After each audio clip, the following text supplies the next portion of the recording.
تو پشتو زبان جو ہے جس کی تاریخ جو ہے 5000 سال جو ہے آن ریکارڈ پہ ہے، اور پختونخوا کی سب سے بڑی جو ہے اکثریت کی تعداد ہے۔ افسوس کی بات ہے کہ یہ اتھارٹی ایکٹ بننے کے باوجود پاکستان میں قانون جو ہے وہ نافذ نہیں ہوتے، اور زبان کی جو اہمیت ہے اس سے انٹرنیشنل لیول پہ، نیشنل لیول پہ، لوکل لیول پہ کسی سے بھی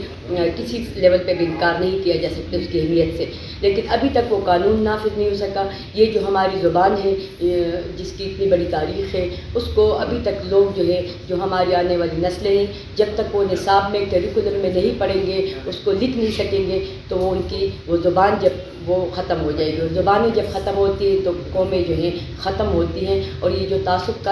اثر ہے ہر جگہ پہ زبان کے حوالے سے، اس حوالے سے بھی کام کرنا ہوگا، اسی اتھارٹی ایکٹ کے حوالے سے۔ جو پختونخوا کی باقی ہماری زبانیں ہیں وہ بھی اس سرزمین کی پختونخوا کے اثاثے ہیں۔ ہم چاہتے ہیں کہ وہ بھی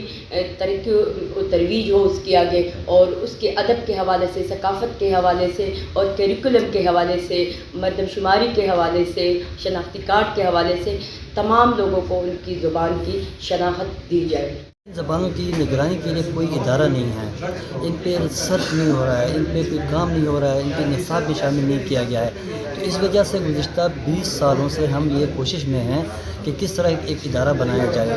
اس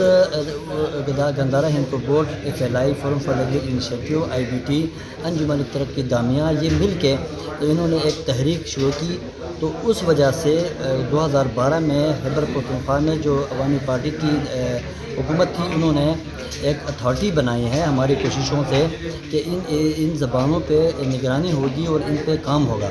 تو وہ اتھارٹی بنائی ہے، لیکن اس کو فعال نہیں کیا گیا ابھی تک۔ گزشتہ تقریباً کوئی 10 سالوں میں اس کو فعال نہیں کیا گیا۔ اس کے لیے باقاعدہ رقم بھی رکھے ہوئے تھے کہ اس پہ کام ہوگا، لیکن بدقسمتی سے یہی ہوتا ہے کہ اس طرح کے ادارے بنتے ہیں لیکن وہ فعال ہونے میں 20 سال سے 30 سال لگتے ہیں۔ تو ہمارا آج مطالبہ یہ تھا کہ ان زبانوں کو بچانے کے لیے، ان زبانوں کو تعلیم یا نصاب میں لانے کے لیے جو ادارہ بنایا گیا ہے، قانوناً وہ اسمبلی سے پاس ہو کے بنا ہوا ہے، تو اس کو فعال کیوں نہیں جاتا،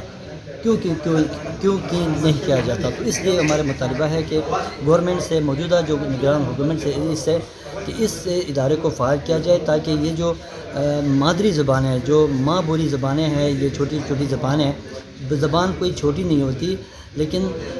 وہ جو بولنے کے جو تعداد ہے، بولنے کے والے لوگوں کے، اس حساب سے ہم چھوٹی کہتے ہیں، ورنہ زبانیں ایک جیسی ہے۔ ان کو مٹنے سے بچانے کے لیے ان اداروں کو فعال کیا جائے، اور ان زبانوں کو نصاب میں شامل کیا جائے، تاکہ یہ مٹنے سے محروم نہ رہے۔